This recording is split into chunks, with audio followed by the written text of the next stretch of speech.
Hello, I'm Dr. Leon Stutzman, aka Doc, with another one of these little videos designed to help you through these strange days in which we find ourselves, and these are strange days indeed. And that's what I'm talking about this week, getting through strange days, what you can do to get through these strange days. And I'm also telling some airplane stories.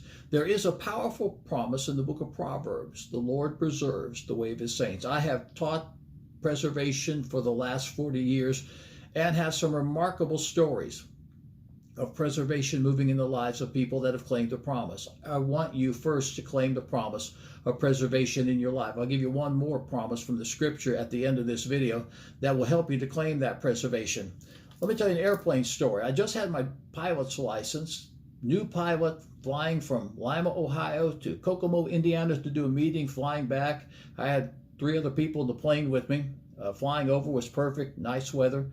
Scheduled to have nice weather going home. It looked like we could see the stars up in the sky. We took off, and within 5 minutes, I was in a cloud. It was a moment of panic because I didn't have my instrument rating. I was in a cloud, and I knew we were about to die. So what did I do? I did what you have to do in strange days. I remembered what I knew. I knew that if I put the plane in a gentle bank, I would turn around. If I eased the nose down, I would descend. I'd flown into the cloud. I knew I could fly out of the cloud. I made that gentle bank. I turned around 180 degrees, dropped about 500 feet. I was out of the cloud. The airport was right below us. It was an easy landing, and we stayed the night in Kokomo, Indiana, got up the next day to a beautiful sunny day, flew home as though nothing had happened. It was a moment of panic. Now, let me tell you this. There's nothing wrong with having a moment of panic, but if you're going to get through these strange days, you can't live in panic. You need to learn to let it go. I know there's negative news on every hand, but you need to learn to let it go. Claim the promise of preservation. Then secondly, you need to remember what you know. I'd had just enough instrument training in my pilot's course that I knew what to do. You have to remember what you know. I'm amazed in these strange days in which we find ourselves at the number of people that have forgot everything they've ever learned, spiritually and naturally.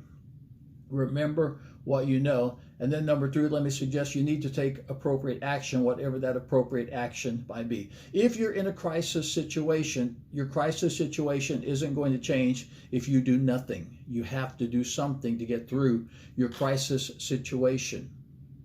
Those are some things that you can do to get through these strange days. Now, here's a promise that you ought to be claiming. I'm sure that you have been, but if you've not, Psalms 91, verse 10, no evil thing shall befall thee, neither shall any plague come nigh thy dwelling. I want you to say that out loud right now. No evil thing will befall me, and no plague shall come nigh this dwelling. I want you to claim that promise every day. We've been claiming it with great results so far. I want you to claim it because there is a promise of preservation. Remember, if you panic, just panic for a moment. Get over your panic. Remember what you know and take appropriate action. And you will get through these strange days in which we find ourselves. And these are strange days indeed. This Sunday, I'm in a series called Strange Days. And this Sunday, I'm sharing a word on a deeper kind of faith. There are 2 kinds of faith that operate in our lives. One is the kind of faith where we're believing for something. The other is a deeper kind of faith that undergirds that. Well, let's face it, it's a shallow kind of faith. I'm just believing for something. Whether it happens or whether it doesn't, oftentimes is really immaterial. But no, there's a deeper kind of faith that will carry you through strange days. I'll show you how to have it this Sunday at AspireChurch.tv. That's the live stream, AspireChurch.tv, or on Facebook at Aspire Church TV. 10 o'clock Eastern Daylight Time. It's going to be powerful. You'll want to be a part of it. Once again, AspireChurch.tv is the live stream. Aspire Church TV is Facebook. Sunday morning, I want to show you how to have that deeper kind of faith that will cause you to go through these strange days. I'm Dr. Leon Stutzman, aka Doc. Thanks for joining me. Have some more videos for you next week.